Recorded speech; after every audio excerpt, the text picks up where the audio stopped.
Welcome to the HEARTS Entwined podcast. In this podcast, we'll be having discussions around the secrets which attract lasting, healthy, fulfilling relationships, creating a healthy mindset, and what women should know and understand about men. Introducing your host, Lyn Smith, the Queen of Hearts, relationship expert, trainer, speaker, and best-selling author of the Cupid's Bow technique. Lyn's mission is to have a positive impact in reducing divorce, domestic violence, and suicide. Welcome to the HEARTS Entwined podcast. This is your host, Lyn Smith, the Queen of Hearts. And today, listeners, we're going to talk about trusting the love process. And I've got a very special guest who's very knowledgeable around this topic. Her name is Krysia Szyszlo. So welcome, Krysia. Oh, thank you so much, Lyn. It's a pleasure to be here. And yes, this is a very interesting topic, but let's talk about, there's this Supreme song that I always remember when I was listening to the radio in the 60s and 70s is, this young lady's wondering when her man will come. And she's getting this advice from her mother that you just have to be patient.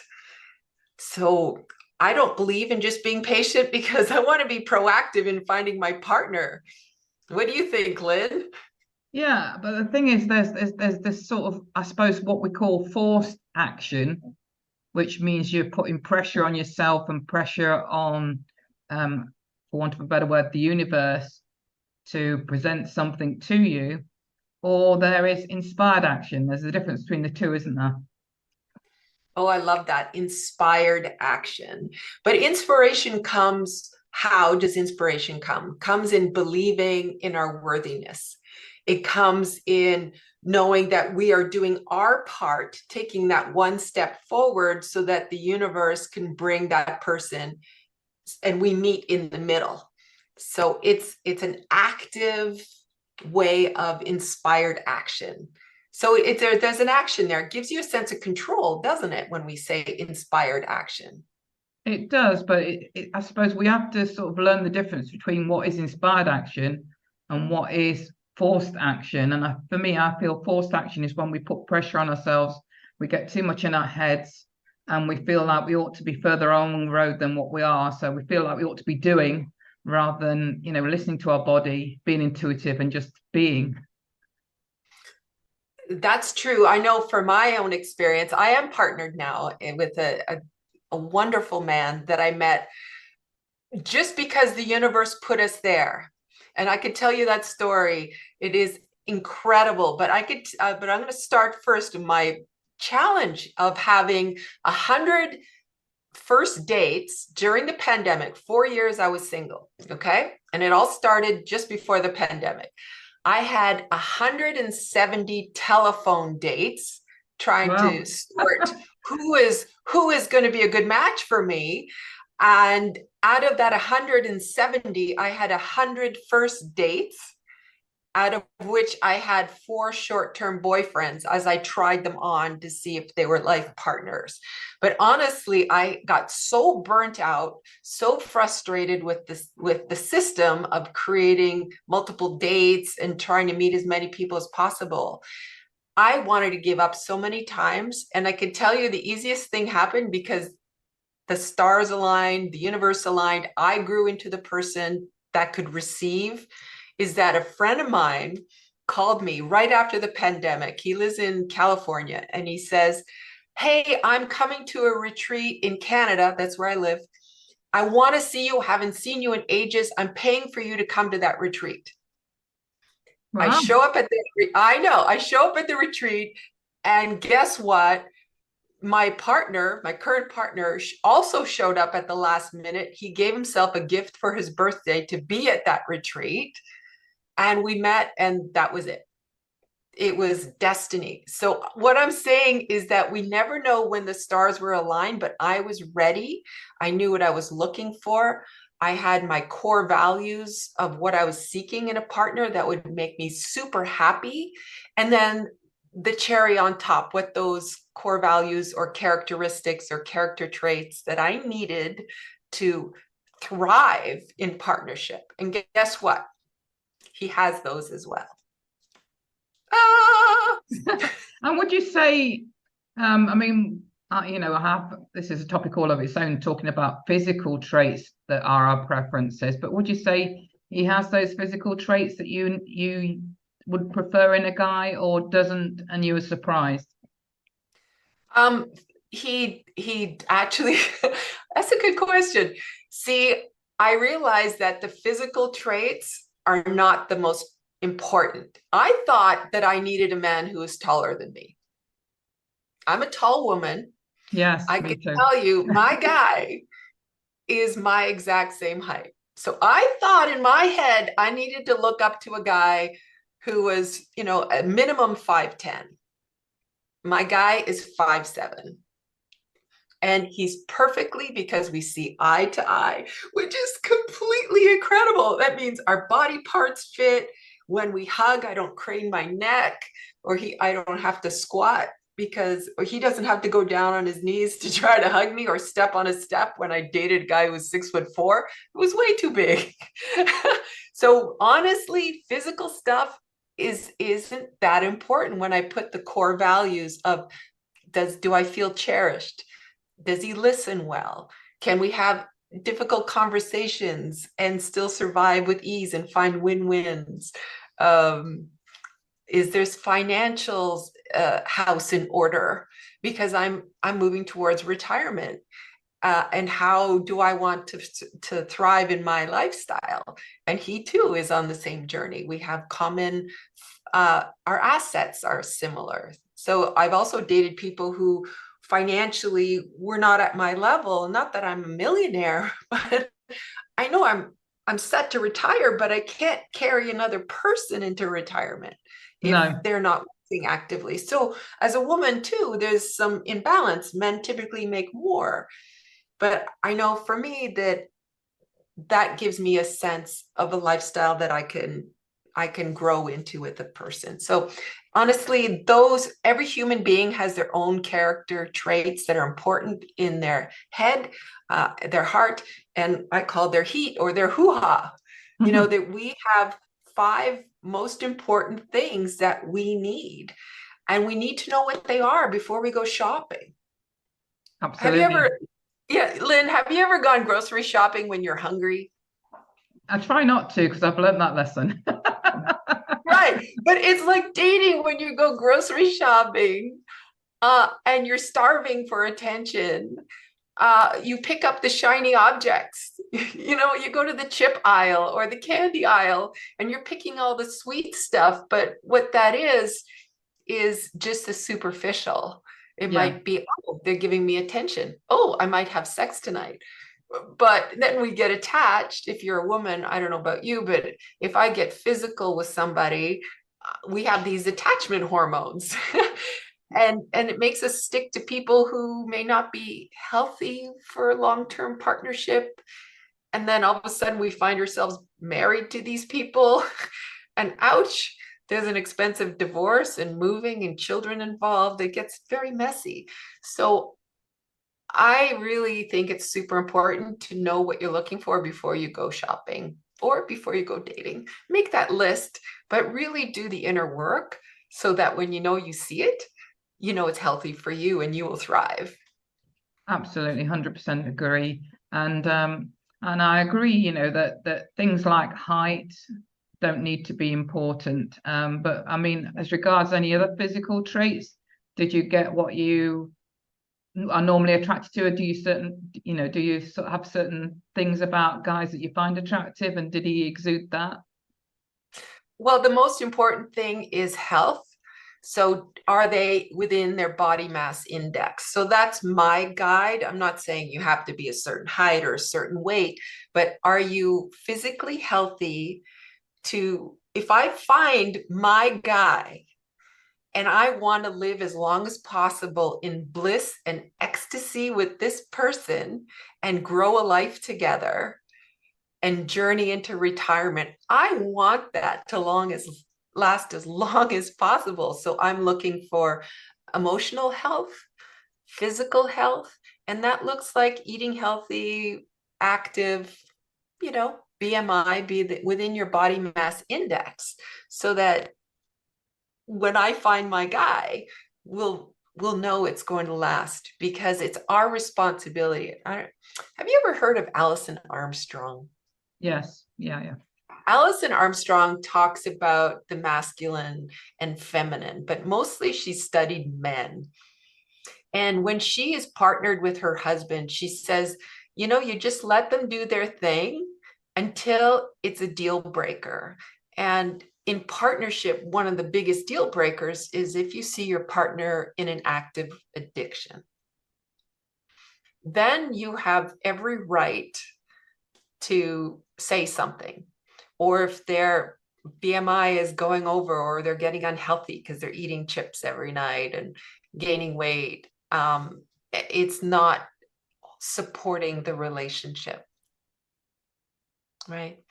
So that's when you have reason to squeak your partner, is when things go out off the rail and putting the relationship, which is a third entity, at risk. What do you think of that? I've got a few things to say. I mean, I do agree with you. I'm, in a situation myself where I'm looking for that guy that can have a long, because I do believe I'm going to live a long, healthy life. I absolutely have 100% conviction around the fact that I have that intention and I want to attract a partner that will be sharing that with me. But I'm not so hung up on the BMI, because I am, the doctor would put me on the scales, would say I'm actually obese, but I know I live a healthy lifestyle. I don't drink, I don't smoke. Okay, I might not have 100% correct in terms of nutrition. I'm overweight. I'll be classed as obese on the BMI scale, but I'm just heavy because I do a lot of exercise, and so I weigh more because my muscles weigh more than fat. Mm-hmm. That's the thing about the scale, ladies, please. When we weight train, we do weigh more, and especially when we're on our cycle, we'll weigh more because we're holding water. So yeah, I hear you, Lyn. And as long as you're healthy weight, but that's my criteria. Everyone has their own criteria. So please don't judge yourself based on mine. Your criteria are your own, and honor that. Thank you. I'm glad you said that, because as I said, I don't really feel it's necessary for me to get hung up on that. So I wouldn't necessarily have that as my criteria, but everybody's different. And I understand why you said that, because you do want to attract a partner that is going to live a long, healthy life alongside you and complement your own values and morals. And I also want to see a really nice butt too. I do want to see their sexy body. I mean, I want to be turned on. I mean, sexuality is a big deal. It's a big part of our attraction when we're dating, and for keeping a partnership juicy. I think it's our responsibility to stay as healthy as we can so that we can have an active sexual life too. So that's a big deal of dating, but we're digressing from the whole concept. The thing about dating, there's so much to talk about, and how to be a great partner. Now, Lyn, I don't know about you, but in my first levels of coaching with a new client is really teaching them how to date efficiently. And that's a good 3-6 month process. But the next part is how to be a great partner. No one teaches this stuff, right? No one teaches us how to date, because all we see is drama on television and read in books, and we think drama is love, but it's not. It's unhealthy attachment. Absolutely. And we don't usually have normally, good parental role models, do we? Nope. Even from our early start in life, and we certainly don't get educated about it in schools.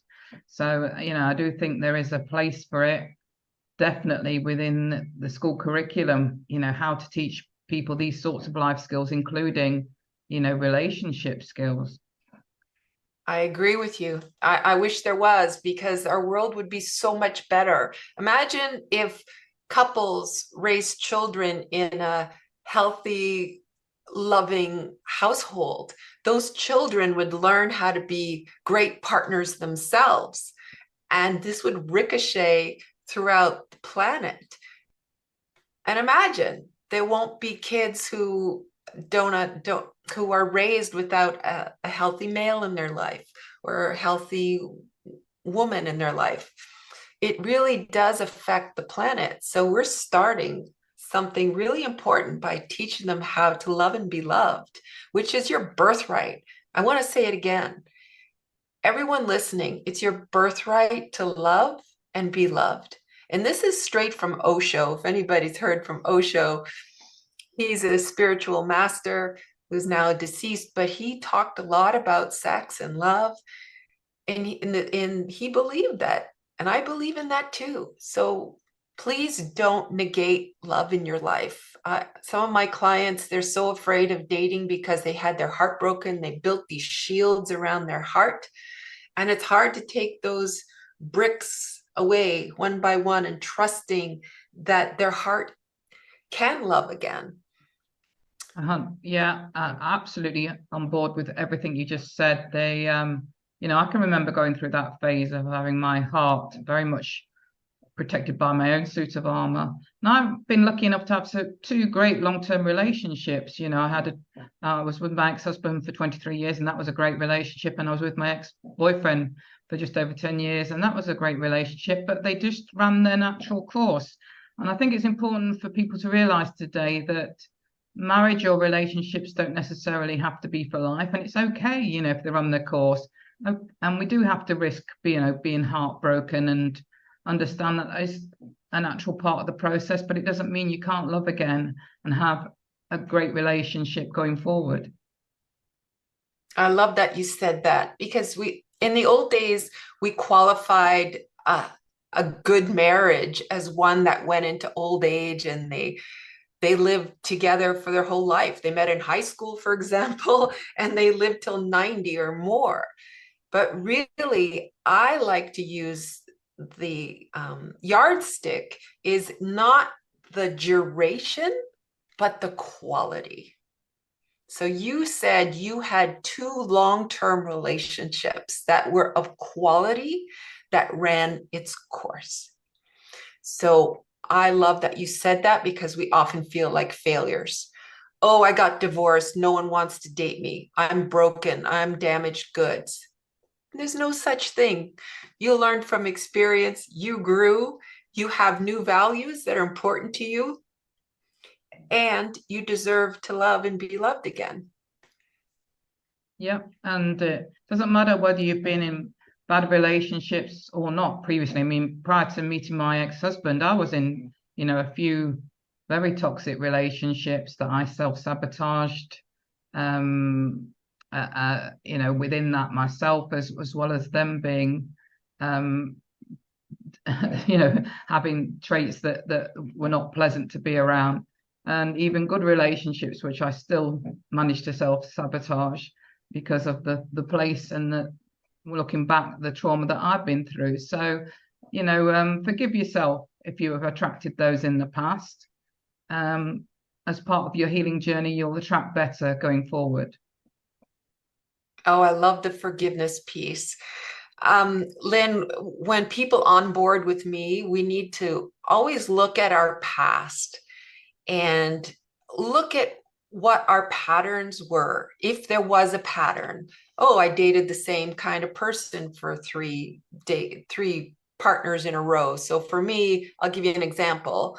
I would always try to fix them, fix them or elevate them to meet me in my goals. So I wasn't always accepting them for who they were, always trying to change them. Oh, come up here, over here. Let's build something together. So one of the things for me was, if I was dating a guy who wasn't financially getting his stuff together or wasn't making enough money, I would help him with his business planning and trying to change them and elevate them to where I am.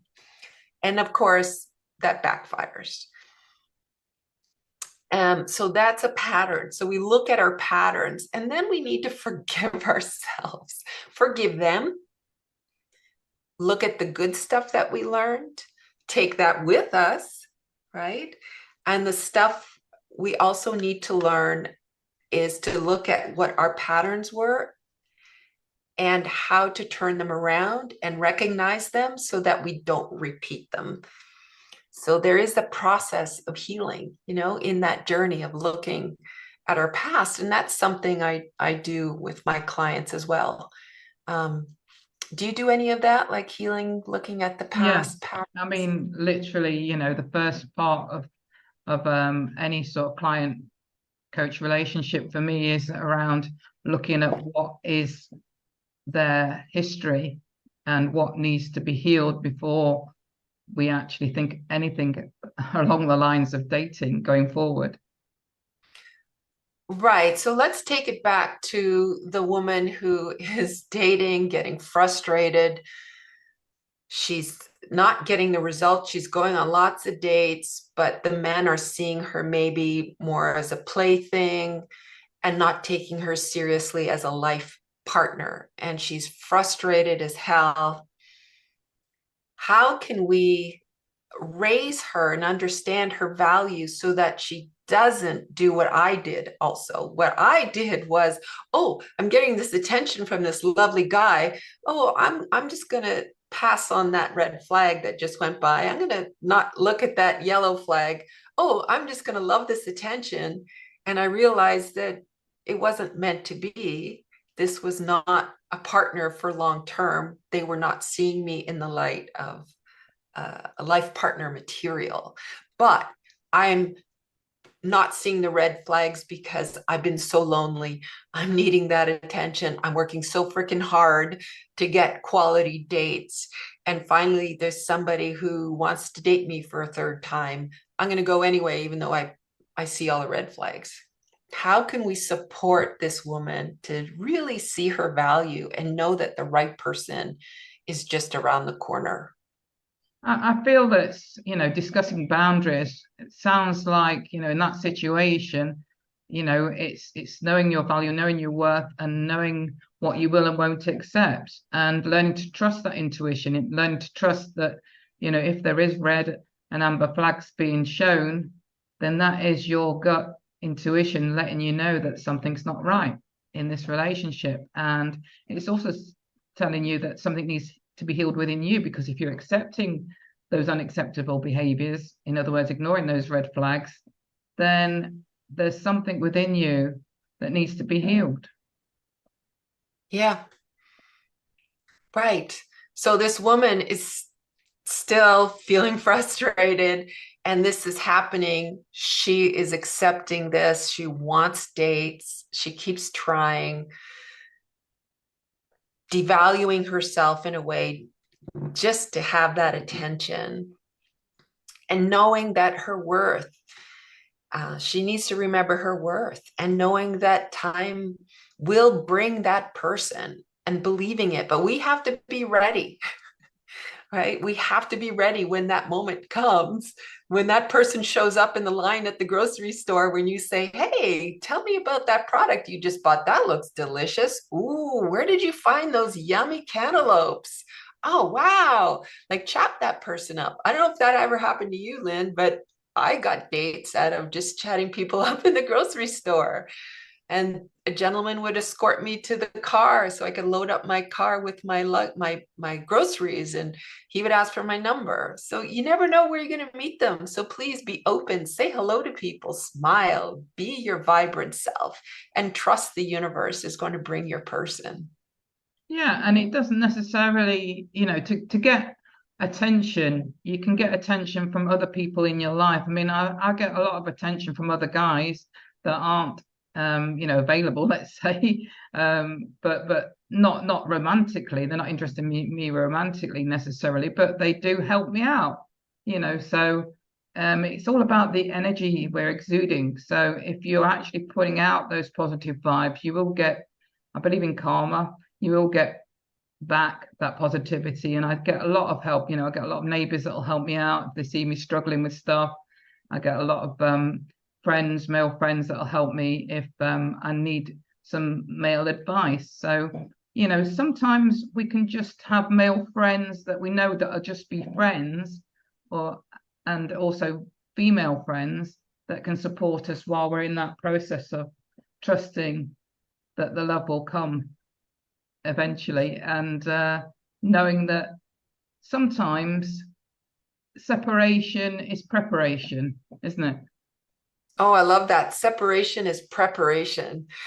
The other thing is, if you have male friends and female friends, people, please know that you could ask for their help to set you up.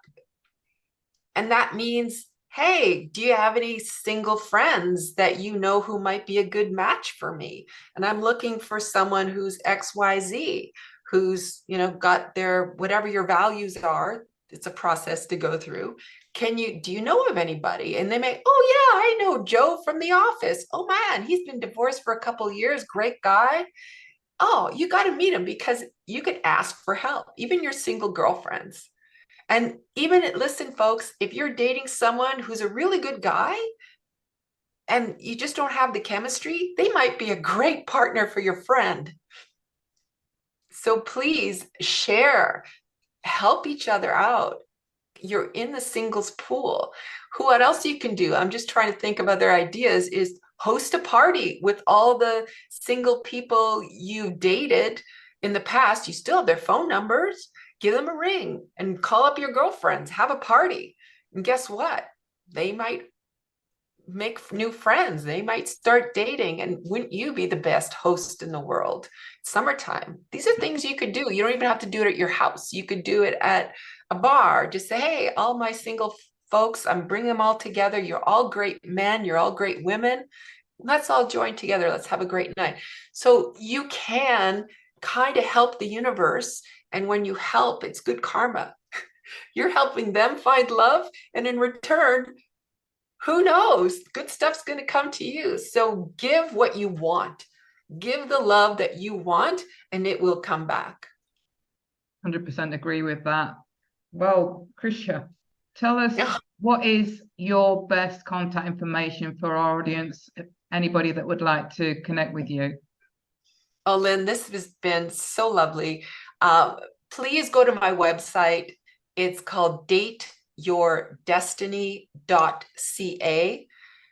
That's date, D-A-T-E, your, Y-O-U-R, destiny, DESTINY.ca for Canada. I have a free gift there for you right on the homepage. It's a short video on how to stand out online with your photos, because we only have a few seconds before you're swiped left. So please, I want every one of you to be a swipe right with the most fantastic profile photo, and it'll give you the ins and outs on how to do that. So please grab your free gift. I look forward to seeing you on my website. Excellent. Thank you so much for sharing that and for offering that as a free gift. It's an excellent tool. I'm sure that'll help many, many people. So, Krysia, any final words of wisdom about trusting the love process before we close the episode? Yes. So there is this movie where Jack Nicholson orders a breakfast, and he put an order in, but the order came wrong.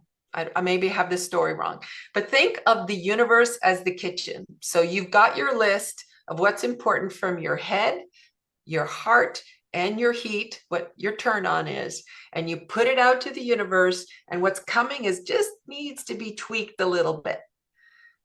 Don't worry, send it out again, send it back to the kitchen of the universe, and trust that the right order will come, knowing that you are worth every single moment. You deserve to be cherished and loved.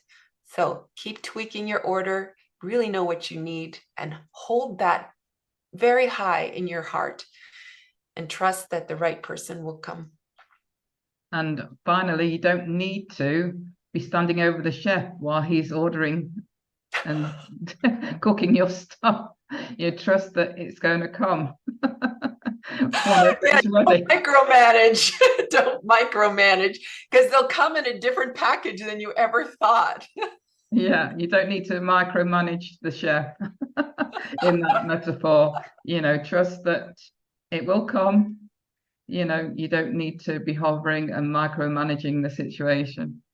And just be ready for magic to happen, because the miracle is happening. This has been great, Krysia. Thank you so much for your wisdom and your thoughts and sharing your own personal journey on this particular episode. I've really enjoyed it. Me too, Lyn. Thank you so much. So it just leaves me to say that true love starts with opening our hearts. And until next time, goodbye for now. Thanks for listening to the Hearts Entwined podcast. You can follow Lyn via the Facebook group Two Hearts Entwined, or search Lyn Smith, inspirational speaker, at LinkedIn, or email lyn@hearts-entwined.com. That's LYN@hearts-entwined.com. Remember, true love starts with opening our hearts.